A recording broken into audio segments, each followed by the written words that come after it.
The sports goods market in the UK continues to grow at an exceptional rate. Consumer expenditure through sport goods retailers is expected to increase by 7% in 2017 and is expected to reach the value of 8 billion in 2018. Consumers like to get goods at a cheap price. In the past, due to an increase in global trade, large manufacturing companies shifted the manufacturing to Asia and managed to decrease the cost substantially, secured higher profits, and provided cheaper products to the Western customers as a result. Nevertheless, nearly everyone knows that there's no free lunch in this world.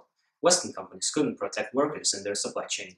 Industry has been in the news, issues related to worker exploitation made headlines, and the reputation of large brands like Nike, Levi Strauss, or H&M have suffered.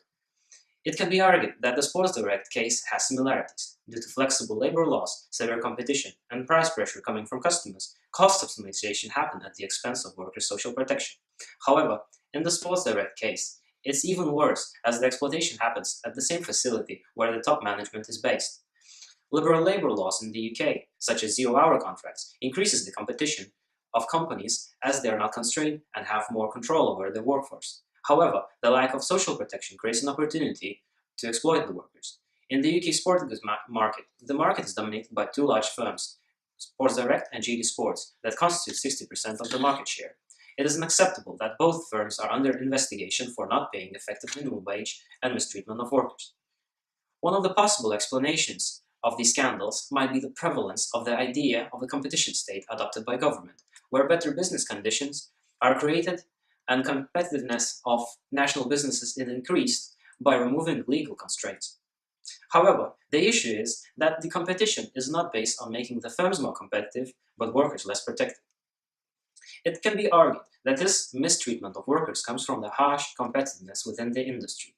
However, comparing the net profit margin of Sports Direct with the industry average gives clear evidence that the Sports Direct has an advantage over other firms. The company continues to grow at an exceptional rate and is expected to spend 300 million on property acquisitions in 2017. On the other hand, there is a question whether is it ethical and desirable to allow businesses to have a competitive advantage based on these questionable practices in their supply chain. This puts pressure on the competitors to cut costs and save on worker salaries as well because of the fear of being acquired by Sports Direct.